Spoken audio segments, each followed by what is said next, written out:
Hi, Film Club is a 6-part series on the BBC starring Amy Lou Wood and, get his name right, Nabhan Rizwan. It's a will they won't they comedy drama about a young woman who has gone through a breakdown and is now somewhat of an agoraphobic, living at home with her mum, played by Saran Jones. And since her university life where she met Nabhan's character Noah, they have had a weekly film club where they'll dress up and have like a theme night where they'll watch a certain film, and a lot of their dialogue between each other is film-based, film-related. Now, there's this tension between the two of them, you know, sort of, is there going to be a romantic element? She has a boyfriend who happens to be very much a part of her life still, and he moves in during the course of the show. There's this weird thing going on as to whether or not there's something with him and her mum that's going to go on, but that quickly gets resolved about halfway through the series. I won't say how because it'll spoil it. But before I get into anything else, I just want to say this is a great series.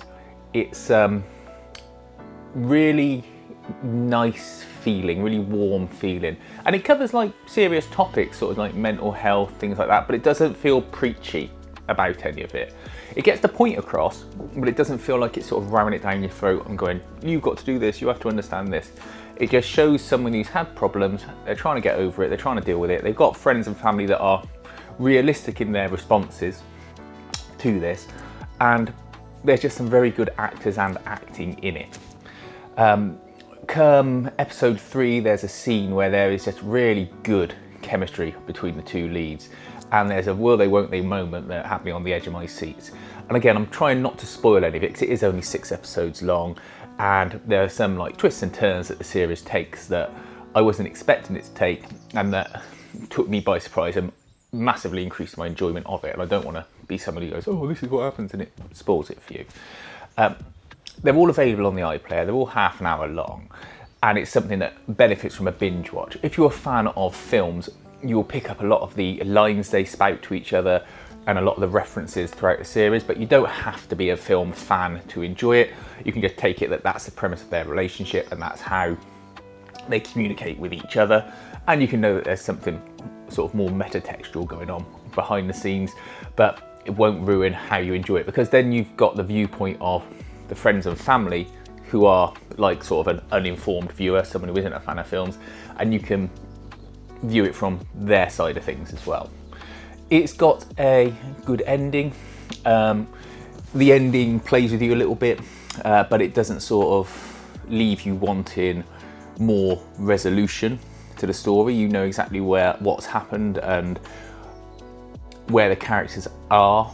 There's not sort of a lot of unanswered questions, and I think it's just a thoroughly good watch. Had totally no publicity that I was really aware of. I think there's like maybe a one-show appearance by the two leads. No, sorry, by Amy Lou and Saran Jones. But beyond that, that was the only sort of publicity I've seen of it, and I didn't even watch that interview. I just knew they were on it. But yeah, it's really good, really, really good. Much better than the other comedy that Amy Lou did for the BBC, which was what's it called, Daddy Issues or something. Fucking awful that was. Anyway, I would say if you want something nice, if you want something enjoyable to watch, something that's a bit adult but also got a lot of funny bits to it, you do a lot worse than watching Film Club on the BBC. So I think people who aren't in England, you can probably watch it on BritBox or something like that if you've got a subscription, but it's totally worth checking out, considering that essentially it's the length of a long film if you want to binge watch it. Let me know what you think about it. Did you enjoy it as much as I did? Was this something that took you by surprise? Be interested to know.